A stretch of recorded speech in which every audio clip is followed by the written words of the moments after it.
Halo, kembali lagi di channel YouTube saya, Pos Marhum Marbun. Terima kasih saudara telah berkunjung kembali.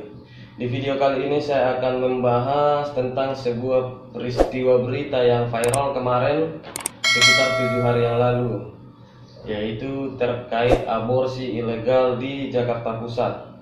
Hingga telah melakukan aborsi 32.700 janin telah diaborsi. Nah, apa ganjaran hukuman terhadap pelaku aborsi?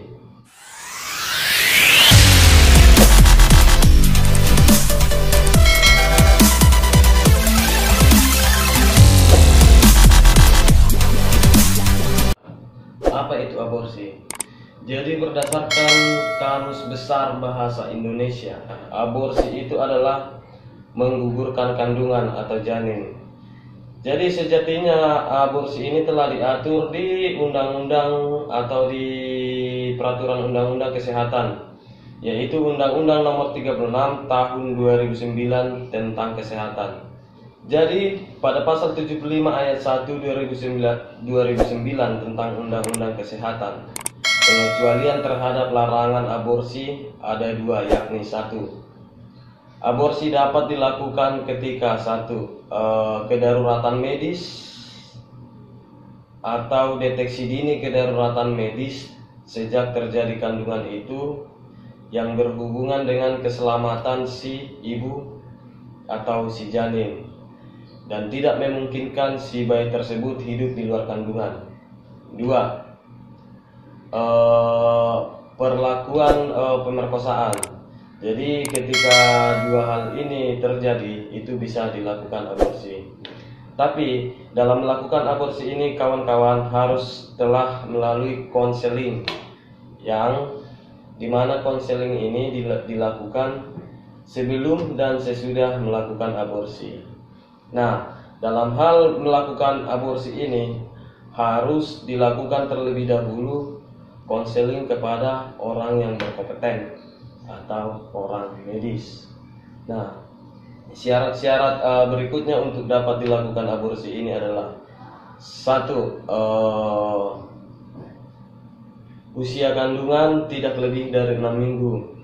Terus yang kedua, harus ditangani oleh tenaga ahli atau tenaga medis yang telah mendapatkan sertifikat atau sertifikasi dari kementerian. Yang ketiga, harus persetujuan dari si ibu tersebut. Yang keempat, harus persetujuan dari si suami ketika sudah menikah. Yang kelima, penyedia layanan kesehatan tersebut harus dilakukan oleh yang telah ditunjuk kementerian. Nah, jadi itu syarat-syarat untuk melakukan aborsi yang legal atau tidak melanggar hukum. Nah, jadi berdasarkan yang saya uraikan tersebut tadi, ketika tidak sesuai dengan pasal 75 ayat 1 dan 2 tersebut, maka itu adalah tindakan aborsi ilegal.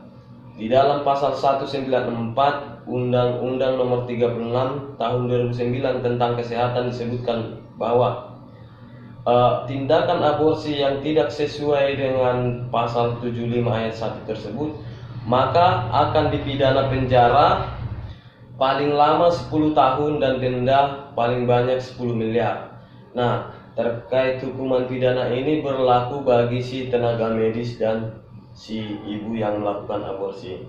Jadi saran saya, berhati-hatilah dalam melakukan tindakan aborsi, karena sejatinya itu adalah pelanggaran pidana dan itu merupakan pembunuhan, karena anak yang ada di janin itu merupakan nyawa manusia.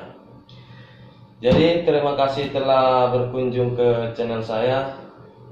Jangan lupa komen, subscribe, dan share kawan-kawan, supaya saya terus giat dalam membuat video tentang hukum, supaya kita paham akan hukum. Oke, salam.